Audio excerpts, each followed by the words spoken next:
అమ్మవారిని చేసిన స్తోత్రాలు ఉన్నాయనుకోండి, అవి ఆ సందర్భంలో అయిపోయినవి కావు.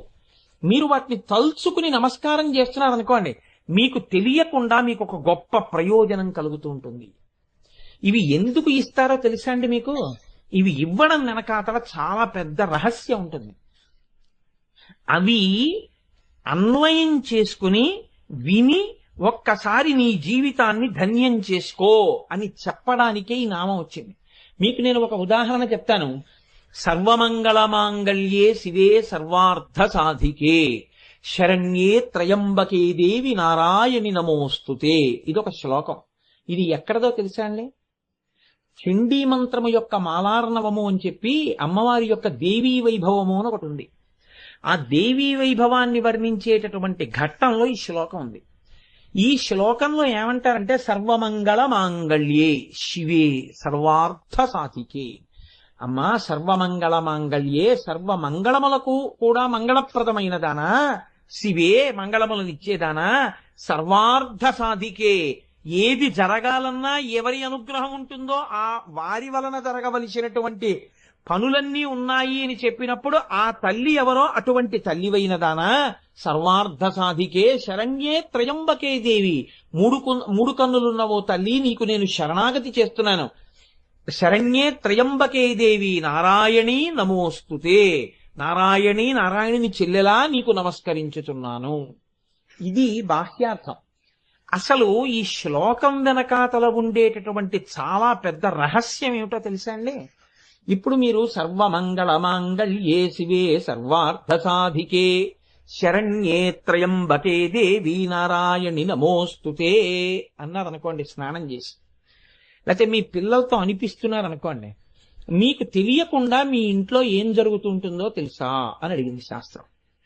ఏం జరుగుతుంది అంటే, మంగళకరమైనటువంటి వస్తువులు ప్రపంచంలో కొన్ని ఉన్నాయి.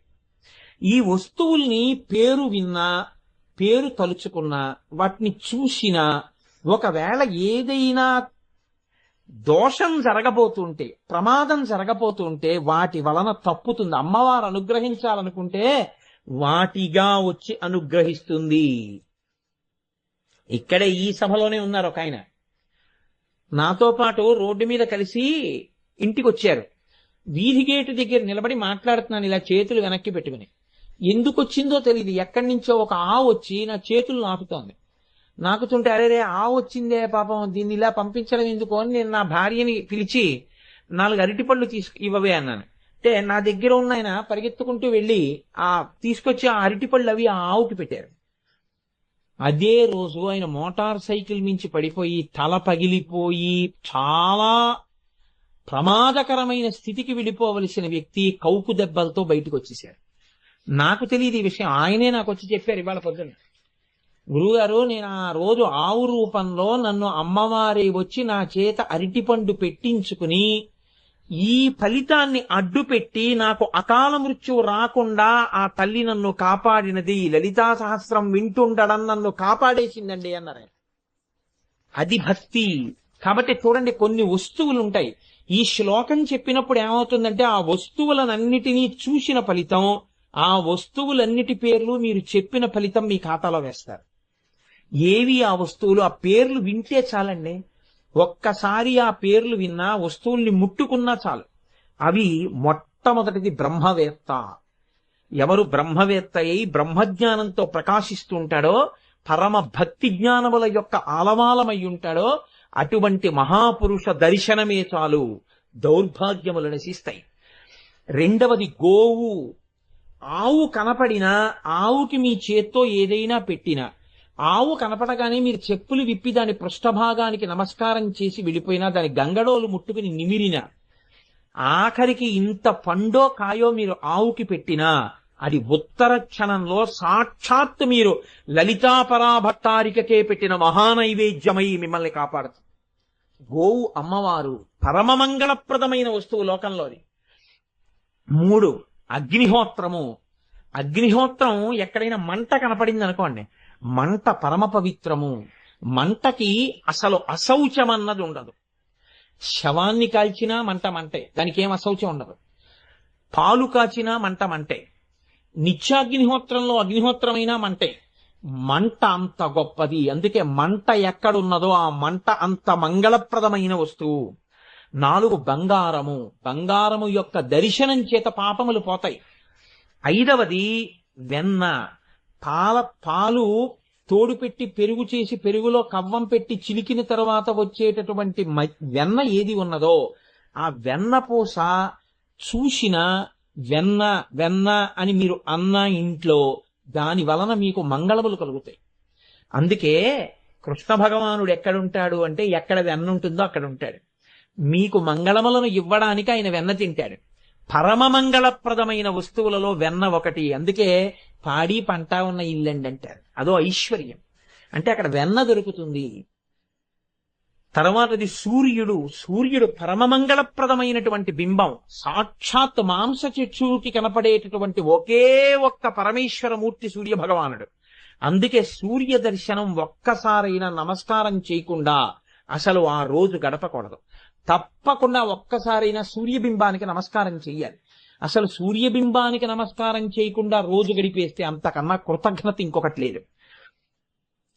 స్త్రీలు, ఆడవారు ఏ రూపంలో ఉన్నా సరే స్త్రీ పరమ మంగళప్రదమైనటువంటి స్వరూపము. అలాగే రాజు, ప్రభు దర్శనం. ప్రభువుని దర్శనం చేస్తే రాజ్యాన్ని పరిపాలించేటటువంటి ప్రభువు మంగళప్రదుడై ఉంటాడు. ప్రభు దర్శనము ఉట్టినేపోదు, కాపాడి తీరుతుంది. కాబట్టి ఇవి మంగళప్రదమైనటువంటి వస్తువులు. మీకు ఇంకొక పెద్ద రహస్యం చెప్పనండి. జ్యోతిషంలో కొన్ని గ్రహాలు బలహీనంగా ఉన్నాయంటారు.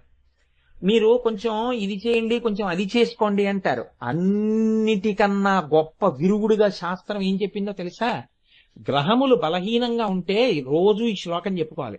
సర్వమంగళమాంగళ్యే శివే సర్వార్థ సాధికే శరణ్యే త్రయంబకే దేవి నారాయణి నమోస్తుతే అనాలి. ఎందుకనాలో తెలుసా అండి? జ్యోతిషంలో ఒక రహస్యం ఉంది. అది మీకు జ్యోతిష శాస్త్రంలో దొరకాలనే నియమం లేదు. వేరొక చోట లభ్యమవుతుంటాయి. మీ యొక్క జాతకంలో పాపపు గ్రహాలు చూస్తూ మిమ్మల్ని బాధ పెట్టేయడానికి సిద్ధపడిపోతుంటే వాటిని తొలగతీసి వాటి యొక్క శక్తి తగ్గించేసి మిమ్మల్ని ఏడిపించకుండా చాలా తక్కువ ఫలితం ఇచ్చి వెళ్ళిపోయేటట్టుగా చెయ్యగలిగినటువంటి శక్తి ఏ శ్లోకానికి ఉందో తెలుసా అండి? ఈ శ్లోకానికి ఉంది. ఈ శ్లోకం మీరు చెప్పగానే అమ్మవారు ఆ శ్లోకంలోంచి కొన్ని వస్తువులుగా ప్రకాశిస్తుంది. వీటిని మీరు తలుచుకున్నా, వీటిని మీరు విన్నా, వీటి గురించి చెవిలో పడినా అమ్మవారి అనుగ్రహం కలుగుతుంది. అవే ఒకటి పెరుగు. పెరుగు పరమమంగళప్రదమైన వస్తువుల్లో ఒకటి.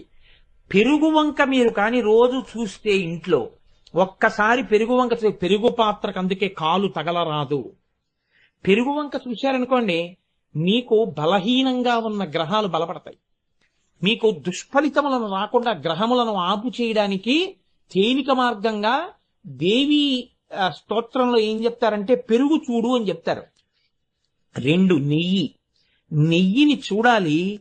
నెయ్యి తినవద్దని కాని, నెయ్యి వేసుకోకండని కాని, నెయ్యిని తక్కువ చేసి కాని, నెయ్యి వల్ల ప్రమాదాలు వస్తాయని కాని మాట్లాడరాదు. ఎప్పుడూ చెప్పకూడదు. ఏమని చెప్పాలంటే, మీరు నెయ్యి తినకండి ఎక్కువ అని చెప్పవలసి వచ్చింది అనుకోండి, ఏమని చెప్పాలని అడిగింది శాస్త్రం. మీరు పరిశేచనానికి అభికారంగా మాత్రమే నీతిని ఉపయోగిస్తూ ఉండండి అని చెప్పాలి. అంతేకాని మీరు నెయ్యి తినకండి అని ఎప్పుడూ చెప్పకూడదు. దానివల్ల ఏమవుతుందో తెలుసా అండి? వెంటనే మీకు బలహీనంగా ఉన్న గ్రహాలు ఏమున్నాయో అవి బాగా పాప ఫలితాన్ని ఇస్తాయి. అలా మాట్లాడకూడదు. అందుకే కొన్ని వస్తువుల గురించి తెలిసి మాట్లాడాలి తప్ప తెలియకుండా మాట్లాడకూడదు అసలు. అందున మీకు ఇంకొక మాట చెప్తున్నాను, మీకు బాగా జ్ఞాపకం ఉండడానికి చెప్తున్నాను. అమ్మవారి గురించి ఉపన్యాసం చెప్పేవాళ్ళు ఎవ్వరి దగ్గరికి వెళ్ళి మీరు నెయ్యి తినద్దని చెప్పకూడదు. ఆయన తింటున్నాడో తింటలేదో మీకు అనవసరం. ప్రయత్నపూర్వకంగా వెళ్ళి అమ్మవారి గురించి ఉపన్యాసం చెప్తున్న వాడి దగ్గరికి నెయ్యి తినకండి అని మీరు చెప్తే మీ ఖాతాలో పాపం వేస్తారు. నేను అబద్ధం చెప్పాననుకుంటే ఈ అధ్యాయం దేవీ భాగవతంలో ఉందో లేదో మీరు చదువుకోండి. అలా చెప్పకూడదు. కొన్ని పరమమంగళప్రదమైన వస్తువులు ఉంటాయి, వాటి గురించి ఎన్నడూ అన్యంగా ప్రస్తావన చేయరాదు. కాబట్టి నెయ్యి, పాలు, పాలగిన్నెకి అందుకే కాలు తగలరాదు. అందుకే కొత్తింట్లోకి వెడితే పాలు పొంగిస్తారు. పాలవంక మీరు చూసి పాలకి నమస్కారం చేస్తే మీ గ్రహాలు బలపడతాయి. మంగళప్రదమైనటువంటి వస్తువు, అందులో అమ్మవారు ఉంటుంది.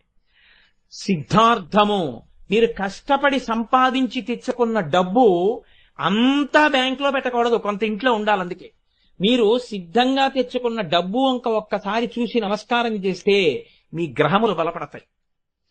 2 తర్వాతది పసుపుని ఎన్నడూ కాలు తరగడం కాని తృణీకరించడం కాని ఎప్పుడూ చెయ్యరాదు. పసుపు పరమ మంగళ ద్రవ్యము. తులసి పరమ మంగళ ద్రవ్యము. ఇవి జ్యోతిష సంబంధంగా నేను చెప్తున్నవి. తులసి చెట్టు వంక రోజు చూసినా, తులసి చెట్టులో నీళ్లు పోసినా మీకు పాప ఫలితాలని పాపగ్రహాలు విశేషంగా ఇచ్చేయకుండా రక్షిస్తాయి. అమ్మవారు రక్షిస్తుంది తులసిగా. అందుకే ప్రతి ఇంట్లో తులసి పెట్టి నీళ్లు పోయిందంటారు మన వాళ్ళు. కారణం తులసి. అద్దము, అందుకే వేళాపాళా లేకుండా అద్దం బద్దలుగొట్టారా అంటారు. అందుకే పగిలిన అద్దమునందు ముఖము చూసుకొనరాదు. ఇంట్లో అద్దం పగిలిపోయిందనుకోండి, మీరు వెంటనే ఆ అద్దాన్ని విడిచిపెట్టేయాలి తీసుకెళ్ళి. అద్దాన్ని చాలా జాగ్రత్తగా పట్టుకోవాలి తప్ప అద్దం పగిలిపోయేటట్టుగా ఎప్పుడూ ప్రవర్తించరాదు. అద్దము మీ జాతకంలో ఏవైనా గ్రహాలు బలహీనంగా ఉంటే ఇంట్లో అద్దం పగలడం ఒక్కొక్కసారి ఇబ్బంది. అందుకని అద్దమునందు అమ్మవారి యొక్క శక్తి ఉంటుంది. అద్దంలో ఓసారి చూసుకుంటే మంగళం కలుగుతుంది. అందుకే పెళ్లి కొడుక్కి స్నాతకం చేసినప్పుడు అద్దం చూపిస్తారు. చూపించి ఇంక ఇవాళ నుంచి నువ్వు అద్దం చూసుకో అని చెప్తారు. ఎందుకంటే ఆయన 10 కాలాలు ఉండాలి, దానివల్ల ఆవిడ పసుపుతాడు ఉండాలి, ఆ కుటుంబం వృద్ధిలో ఉండాలి. అద్దం మంగళ వస్తువు, అమ్మవారి అనుగ్రహాన్ని ఇస్తుంది.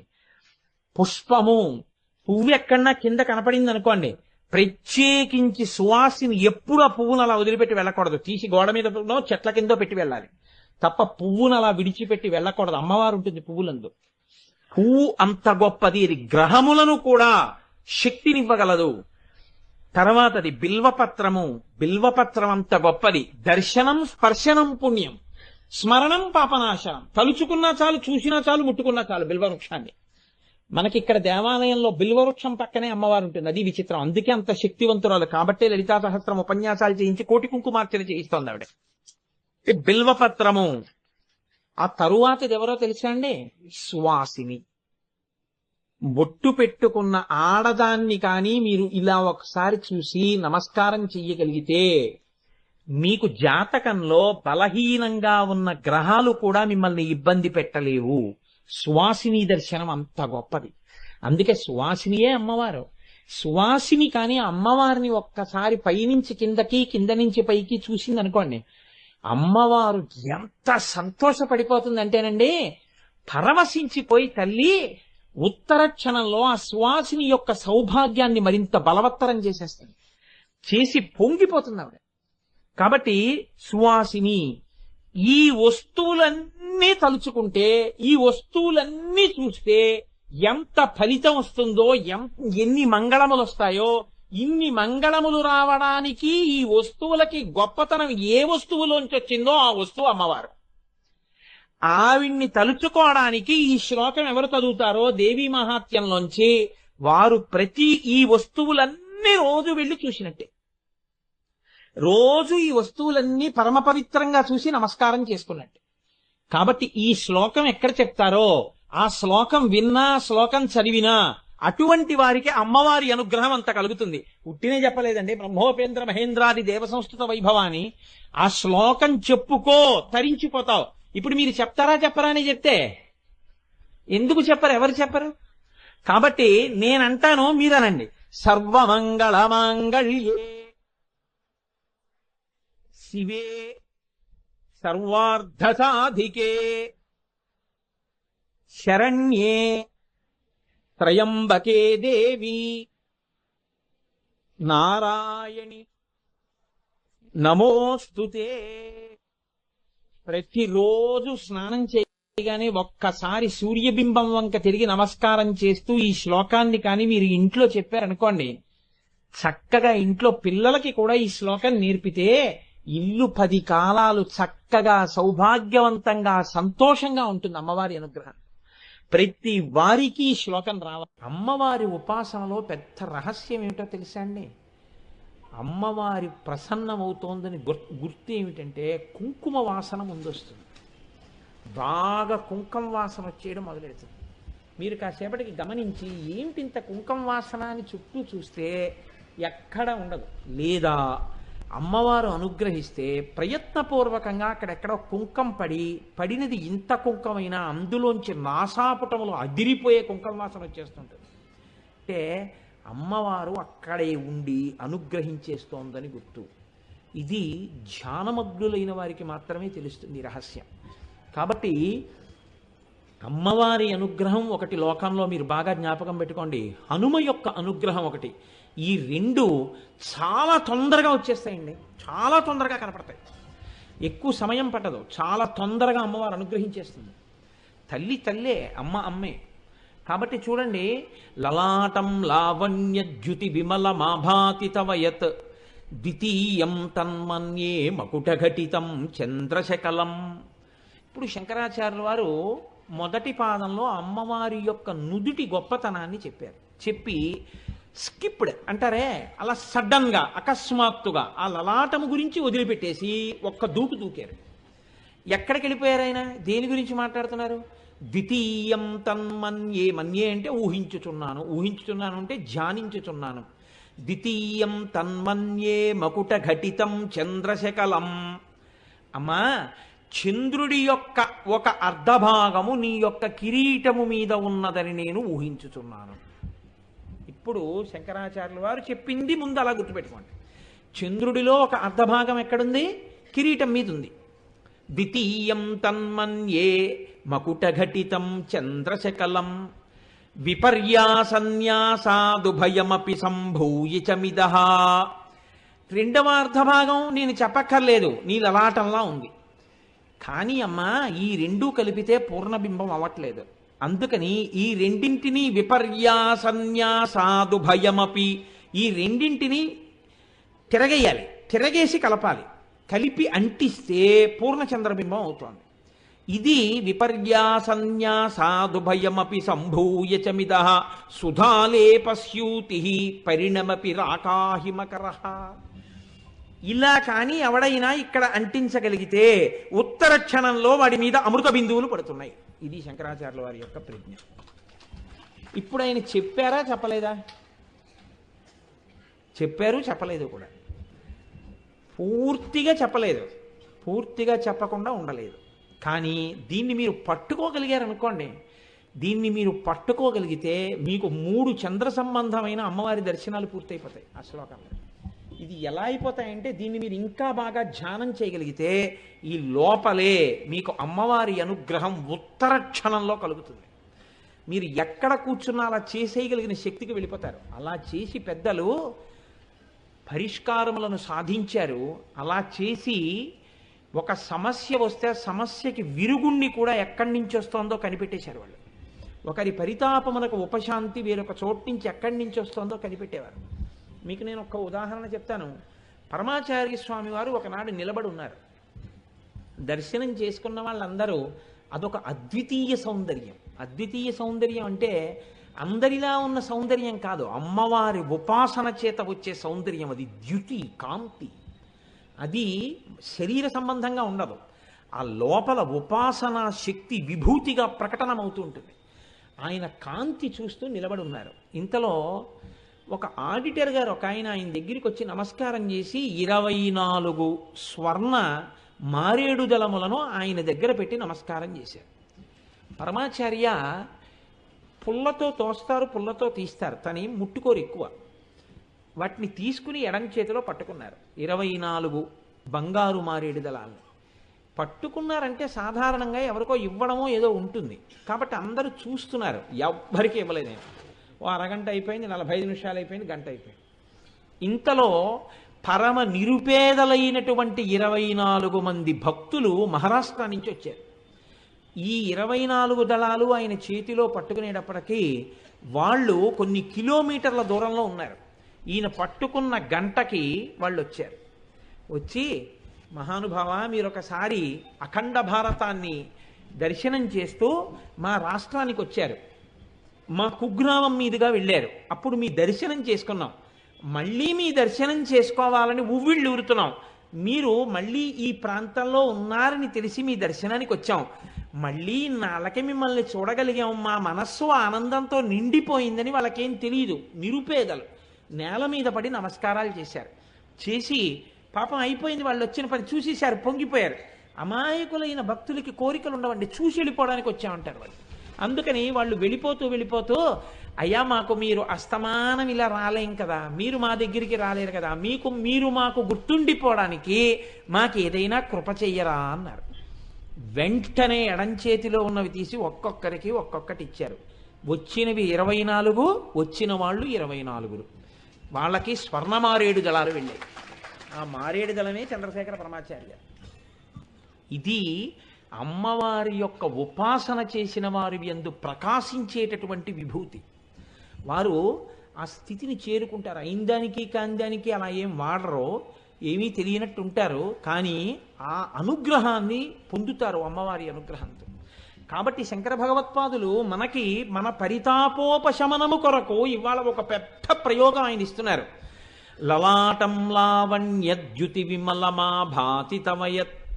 ఇప్పుడు ఇక్కడ వరకు మీకు బాగా అర్థమైపోయింది కదండి, ఎందుకంటే నేను ముందే అష్టమి చంద్ర విభ్రాజలేక స్థల శోభిత చెప్పేశాను కాబట్టి అది చెప్పేటప్పుడు మీకు కిరీటం మీద ఉన్న చంద్రరేఖ కూడా నేను చూపించేశాను కాబట్టి ఇప్పుడు చూడండి, అమ్మవారి యొక్క లలాటము ఏ పక్షంలో ఉన్నటువంటి అష్టమి నాటి చంద్రబింబంలా ఉంది? కృష్ణపక్షంలో ఉన్నటువంటి చంద్రబింబంలా ఉంది కాబట్టి ఇలా ఉంది కదండి. ఇలా శంకరాచార్యులు వారు అంటున్నారు, కృష్ణపక్షంలో ఉన్న చంద్రబింబం ఇలా ఉంది.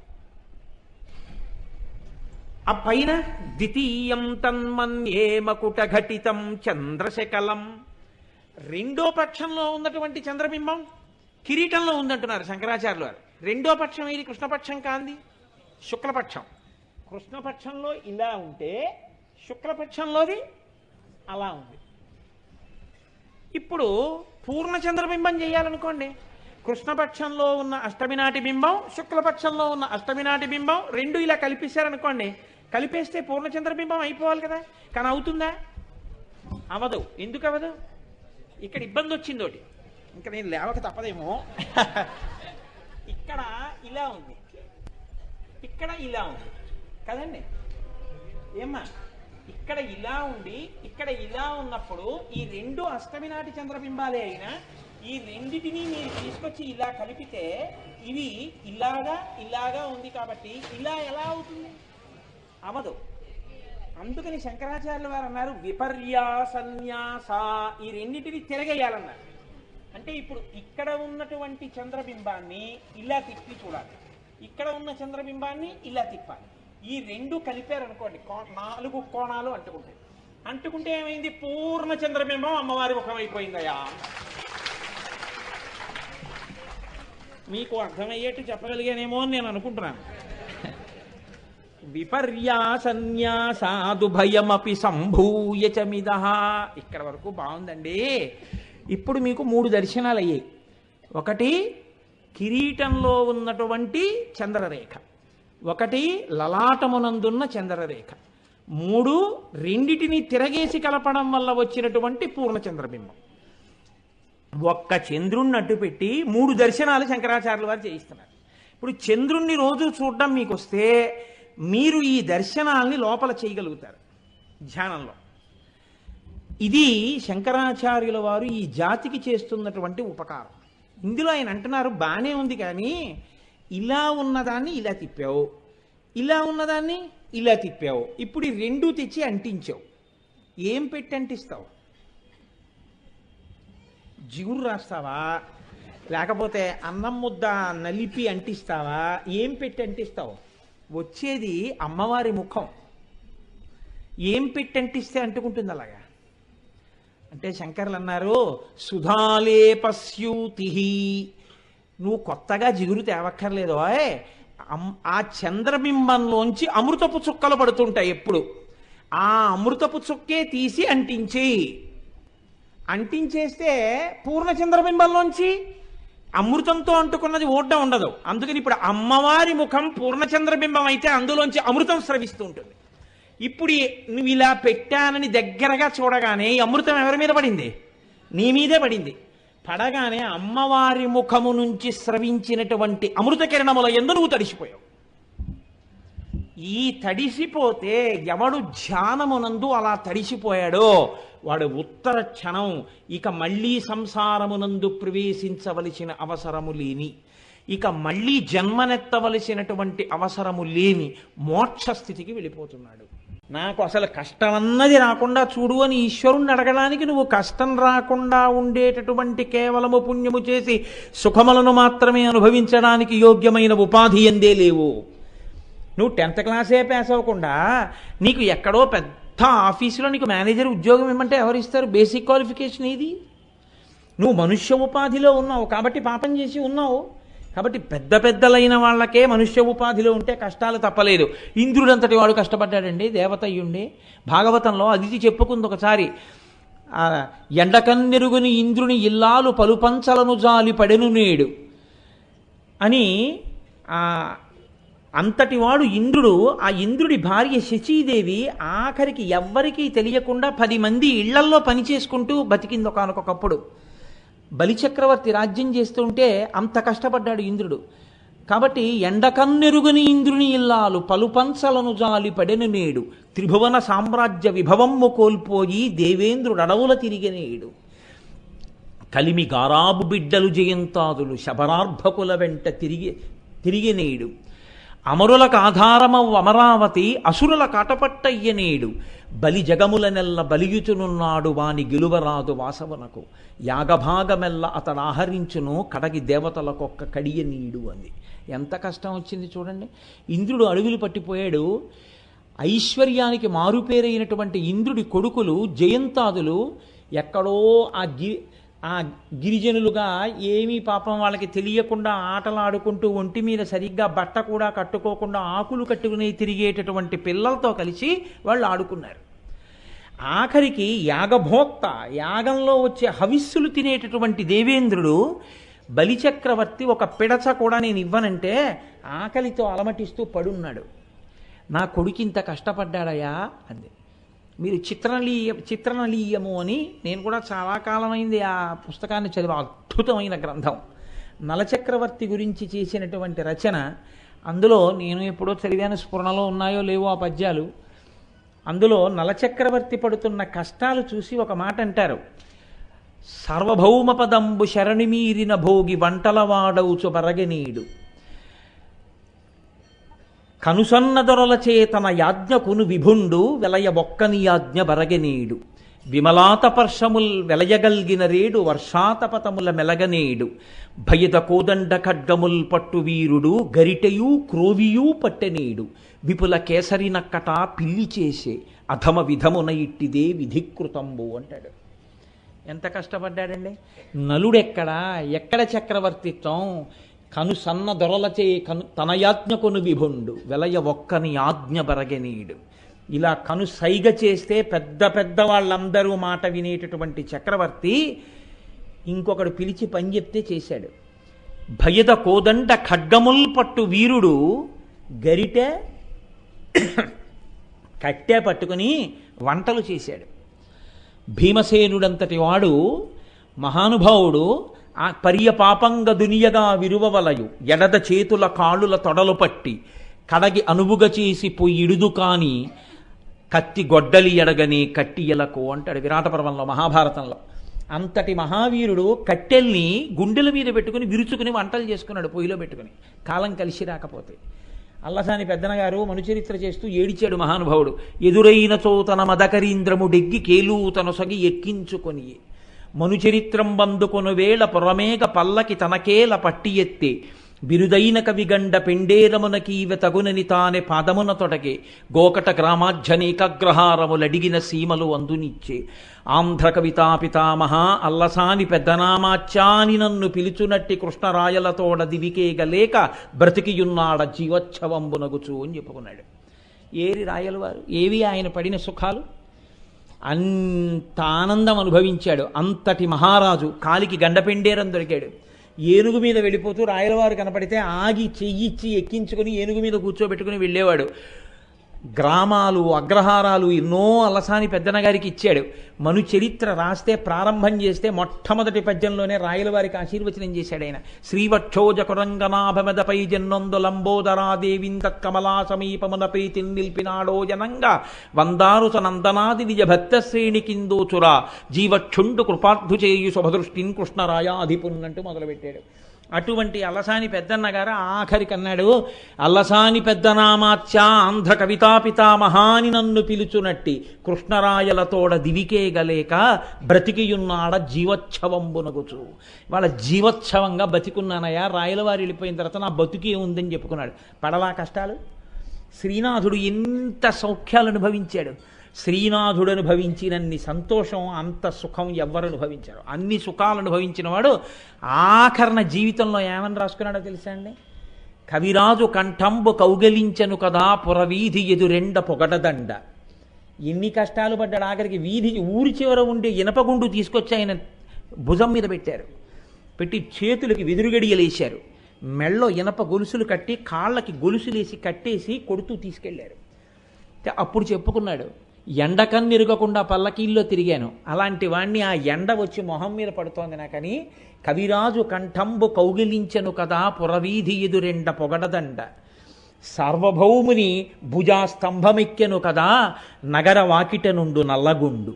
వీరభద్రారెడ్డి విద్వాంసు ముంజేత వియ్యమొందెను కదా వెదురుగడియ. ఆంధ్ర నైషధకర్త అంఘ్రియుగ్మంబును చేరియుండెను కదా నిగళయుగము. కృష్ణవీణమ్మ కొనిపోయ ఫలమునంత బిలబిలాక్షులు తినిపోయ తిలలు పెసలు. బొడ్డుపల్లెను గొడ్డేరి మోసపోతి ఎట్లు చెల్లింతు టంకంబులు 700 అని రాసుకున్నాడు. 700 రూపాయలు పన్ను కట్టలేక అన్ని కష్టాలు పడ్డాడు శ్రీనాథుడు. ఆఖరణ అరుగుచున్నాడు శ్రీనాథుడు అమరపురికి దివిజ కవి వరెణ్యుల గుండెలెల్లయు డిగ్గురనగా అన్నాడు. అన్ని కష్టాలు పడ్డాడు. పడలా. ఈ సాహిత్యం అంతా ఎవరి కోసం? కావ్యాలన్నీ ఎవరి కోసం? పురాణాలన్నీ ఎవరి కోసం? కేవలం వినడం కోసం కాదు, మనిషిని మనీషిగా బ్రతికించడానికి వచ్చి. కష్టం వస్తే విచలితుడు కాకుండా నిలబడగలగాలి. అలా నిలబడడం ఎక్కడొస్తుందంటే పాత్రలు బాగా జీర్ణమైతే అందులో ద్యోతకం అవుతుంది. వాళ్ళు పడిన కష్టం కన్నానా మనం పడిన కష్టం అని. మహాభారతం చదివితే కన్నులంబట నీరు వస్తుంది. గాంధారి పుట్టుకతోనే గొప్ప సౌందర్య రాశి. ఎంత అందగత్తో గాంధారి. అంతటి అందగత్తెకి ఒక కోరిక పుట్టింది, నేను ఎంత అందగత్తెనైనా నాకు కాని పిల్లలు పుట్టకపోతే రాజులు వంశం కోసం వేరొక భార్యని స్వీకరిస్తారు. నాకు బహుసంతానం కలిగేటట్టుగా వరం కూడా పొందితే నేను భర్తకి తగిన భార్యనై సుఖాన్ని అనుభవిస్తాను, బిడ్డలకి తల్లినై చక్కగా రాజమాతనవుతాను. కాబట్టి నేను శివుడి గురించి తపస్సు చేస్తానని పరమశివుడి గురించి తపస్సు చేసి శివుడు ప్రత్యక్షమైతే నేను బహుసంతానవతిని కావాలని వరం కోరింది. శివుడు తథాస్తు అన్నాడు. ఇప్పుడు నాకు ఇంక ఎదురేమిటనుకుంది. ఈ మాట భీష్మాచార్యుల వారికి తెలిసింది. కురువంశానికి ఎప్పుడూ పిల్లలు లేక ఇబ్బందులు పడుతున్నారు. ఈ అమ్మాయిని ధృతరాష్ట్రుడికి ఇచ్చి పెళ్లి చేస్తే ఇంకా వంశానికి ఇబ్బంది ఉండదు, చాలామంది పిల్లలు పుడతారని వెళ్ళి అడిగాడు. ఈ పిల్లని ధృతరాష్ట్రుడికి ఇమ్మని. గాంధారరాజు అడిగాడు, ఏమమ్మా పుట్టుగుడ్డివాడు, కళ్ళు లేవు, ఆ ధృతరాష్ట్రుడిని పెళ్లి చేసుకుంటావా అని అడిగాడు. భీష్ముడి మాట కాదండమే. ధృతరాష్ట్రుడిని పెళ్లి చేసుకుని మహాపతివ్రత అయి చూడడానికి చూపు కూడా ఇష్టం లేక కళ్ళకి గుడ్డలు కట్టుకు బతికింది. బహుసంతానవతిన వాళ్ళని వరం కోరుకున్నందుకు గాను ముందు ఆవిడికి కుంతీదేవికి పిల్లలు పుట్టారన్న ఈర్ష్యతో కడుపు బాదుకున్నందుకు 9 కొడుకులు పుట్టారు. 9 కొడుకులు పరమ దుర్మార్గులు అయ్యారు. ఏమిటి పొందింది? అంత అందం. ఆ వరం దేనికి పనికొచ్చాయి? ఏ సుఖాలు అనుభవించగలిగింది? ఇవి దేనికి చదువుతాం, దేనికి వింటామంటే వాళ్ళందరూ కష్టాలు పడి పుటం పెట్టినట్టుగా పైకి తేలేరు. భీష్ముడు అంపశయ్య మీద పడుకుని అంటాడు, అద్భుతమైన పద్యం. ఆ పద్యం అంటే నాకు నిజంగా ప్రాణం. మహానుభావుడు ఏమి పద్యం చెప్పాడో భీష్మాచార్య. ఆయన ఏమిటి, ఆయన ఏది మాట్లాడినా అలాగే ఉంటుంది. భీష్మాచార్యులు వారు మాట్లాడితే భీష్మాచార్యులు వారు ఆవు గురించి మాట్లాడారండి. అనుశాసనిక పర్వంలో మహాభారతంలో గోవు గురించి ఆయన ప్రసంగం చేశాడు. ఇంకా నేను సమయం లేక వదిలిపెట్టేశాను అనుకోండి, నేను ఇంకా ఆవు పట్టుకుంటే ఇలాగే వెళ్ళిపోయేటట్టుంది 10 రోజులునని. కాబట్టి ఆ భీష్ముడు అంపశయ్య మీద పడుకొని ఒక మాట అంటాడు, ధర్మరాజు గారికి, భీముడికి, అర్జునుడికి, నకులుడికి, సహదేవుడికి, 5గురికి ద్రౌపది యందు జన్మించినటువంటి ఉపపాండవులు ఉన్నారు. 5గురికి పుట్టినటువంటి ఉపపాండవులు 5గురిని ఒకరోజు రాత్రే వెళ్ళి అశ్వత్థామ చంపేశాడు నిద్రలో ఉండగా. ఏడిచింది ద్రౌపది. ఉద్రేకంబునరారు శస్త్రధరులై యుద్ధామనింలేరు కించి ద్రోహంబును నీకు చేయరు బలోచ్చేకంబునం చీకటిన్ భద్రాకారుల చిన్నిపాపల రణ ప్రౌఢ క్రియాహీనులన్ నిద్రాసక్తుల సంహరింపనకటా నీ చేతులు ఇట్లాడెనో అని ఏడ్చింది. ఇది భీష్ముడికి తెలిసింది. అంపశయ్య మీద పడుకున్నాడు. ఆయన నవ్వాడు. అందరూ అన్నారు, అదేమిటంటే అలా ఎలా చంపాడండి? అక్కడ ధర్మరాజు ఉన్నాడు, భీముడు ఉన్నాడు, అర్జునుడు ఉన్నాడు, నకులుడు ఉన్నాడు, సహదేవుడు ఉన్నాడు, కృష్ణుడు ఉన్నాడు, వాడికి ఎంత ధైర్యం అండి అలా చంపాడండి అన్నారు. భీష్ముడు అన్నాడు, రాజట ధర్మజుండు, సురరాజసుతుండట ధన్వి, శత్రవోద్యోజకమైన గాంధీవము విల్లుయట, చక్రి సర్వభద్ర సంయోజకుడైన కృష్ణుడట, ఉగ్రగదాధరుండు భీముడై యాజికి తోడువచ్చునట, ఆపద కల్గుటకేమి చిత్రమో అన్నాడు. ఇప్పుడు రాజు దుర్యోధనుడు కాడుగా, ధర్మరాజే రాజు. ఎందుకంటే అప్పటికి యుద్ధంలో అందరూ చనిపోయారు, ధర్మరాజే ఉన్నాడు. రాజట ధర్మజుండు, ధర్మరాజే రాజు. పక్కన ఉన్నటువంటి అర్జునుడు సురరాజసుతుండట ధన్వి, సాక్షాత్తు ఇంద్రుడు కొడుకు అర్జునుడు. చేతిలో ఉన్న ధనస్సు గాంధీవం, రథాన్ని నడిపేవాడు, వాళ్ళ రక్షణ చూసేవాడు సాక్షాత్తు కృష్ణ భగవానుడు. పక్కన ఉండేవాడు ఎప్పుడు కోపంతో గదాదండాన్ని పట్టుకుని గిర్ర గిర్ర గిర్ర గిర్ర తిప్పుతూ ఉంటాడు.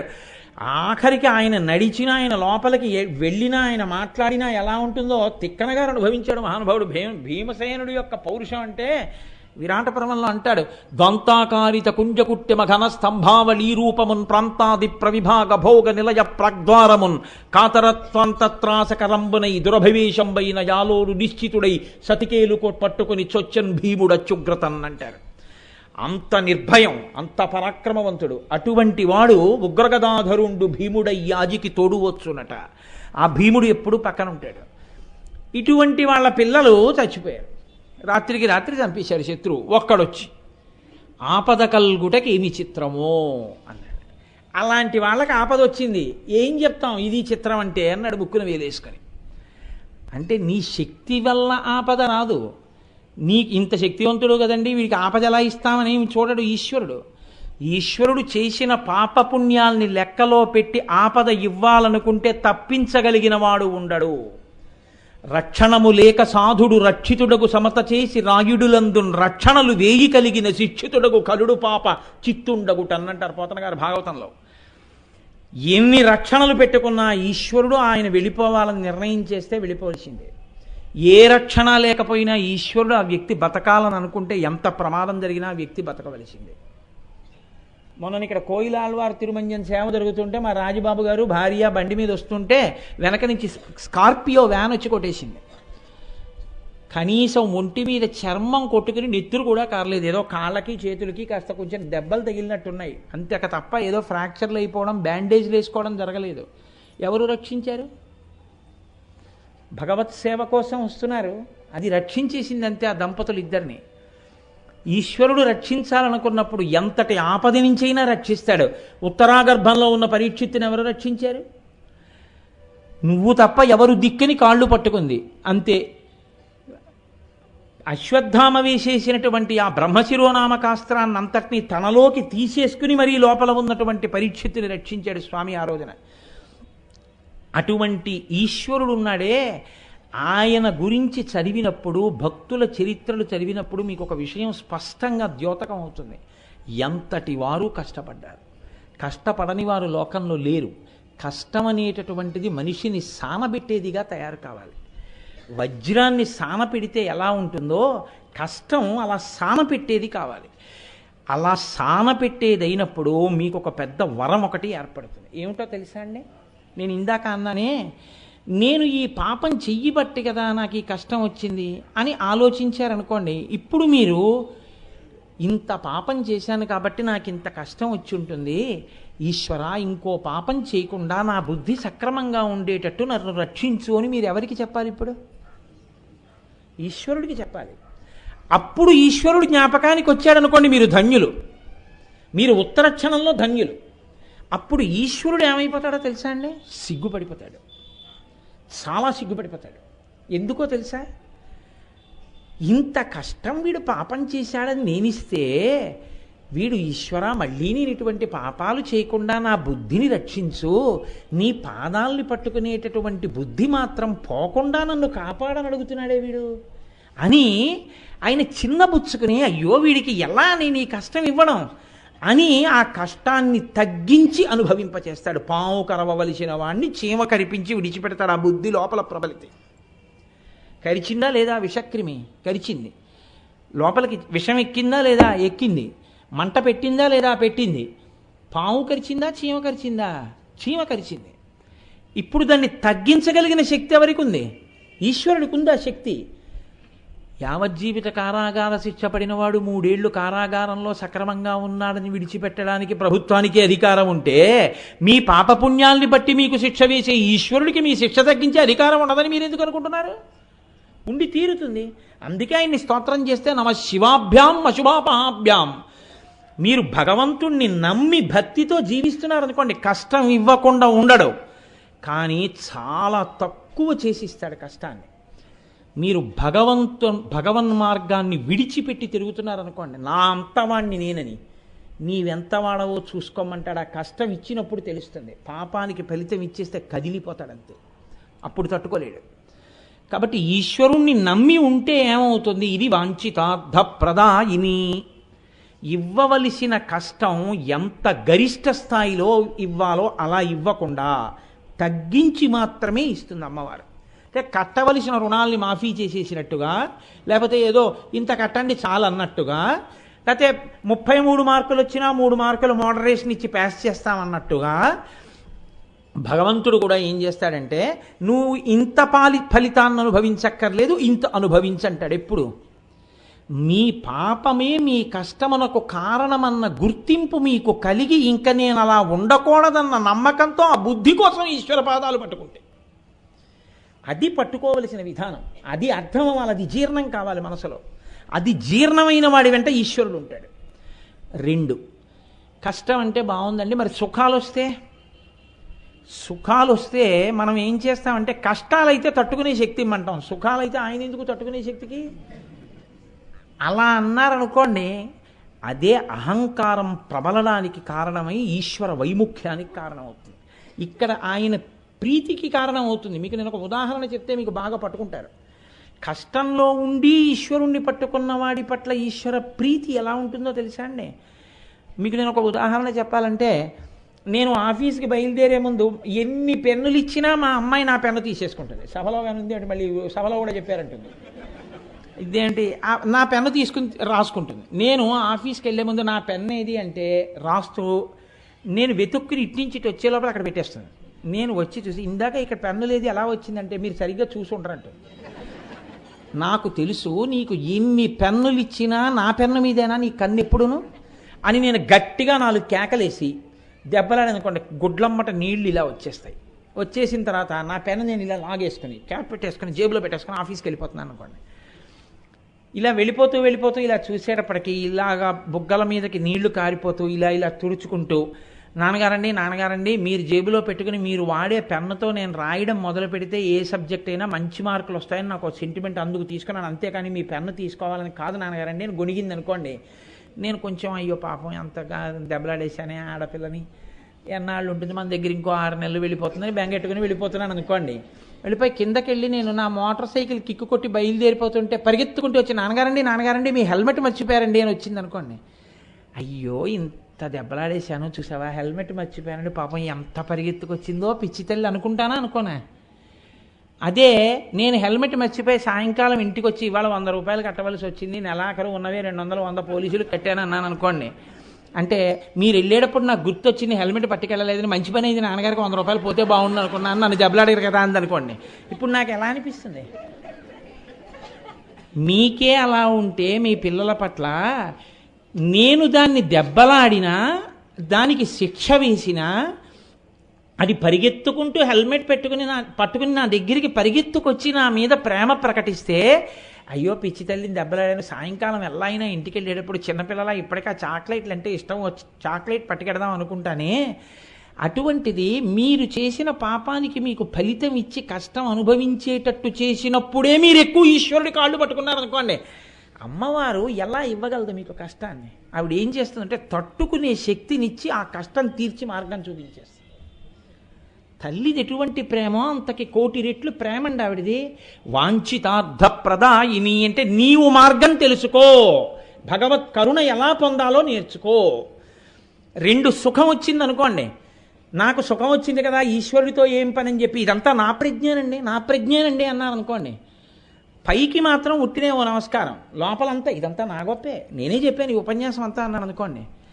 ఈశ్వరుడు ఓహో నీ ప్రజ్ఞ నాన్న అన్నాడు అనుకోండి, ఏదో జ్ఞాపకం రావడం మానేసింది అనుకోండి, అయిపోయింది నా బతుకు. 4 పద్యాలు గుర్తు రాకపోతే ఏమవుతుంది? కాబట్టి సుఖంలో ఉన్నప్పుడు కూడా ఈశ్వర ఇది నీ అనుగ్రహమయ్యా, నీ అనుగ్రహం వల్ల నేను ఇవాళ ఈ సుఖం అనుభవించగలిగాను. లేకపోతే తండ్రి నా అంతటి నాకు వచ్చే సుఖమా, ఒకనాడు పుణ్యకార్యం నేనా చేసింది, నువ్వు చేయించావు అన్నారనుకోండి, అయ్యో అయ్యో అయ్యో అయ్యో పాపం వాడు చూడరా ఎంత ముచ్చటైన వాడో అని. దీనికి తరచూ నేను ఒకటే ఉదాహరణ చెప్తుంటా. తల్లితో పిల్లాడు బజారుకి వెళ్ళినప్పుడు ఓ అరటిపండు కొని తల్లి ఇచ్చి తినరా అంటే వాడు ఇంటికి వచ్చిన తర్వాత అరటిపండు తొక్క ఒలిచి ఓ ముక్క తీసి అమ్మ నోట్లో పెట్టి, అమ్మ నువ్వు ముందు తినంటే నీ కోసం కొన్నాను నువ్వు తినరా అని అమ్మ అంటే, కాదు నువ్వు ముందు తినమ్మా అని అమ్మ తిన్న తర్వాత వాడు అరటిపండు తింటే, భర్త ఇంటికి రాగానే సాయంకాలం భార్య ఏం చెప్తుందంటే, ఏమండి పిల్లాడికి అరటిపండు కొనిస్తే ముందు నాకు ముక్క పెట్టి నేను తింటే కానీ వాడు తినలేదు, వాడు ఎంత మంచివాడో చూశారా అంటుంది. వాడేం కొని అమ్మకి పెట్టాడా? అమ్మ కొన్న పండులో ముక్క అమ్మకి పెట్టి అమ్మ దానికి పొంగిపోతుంది.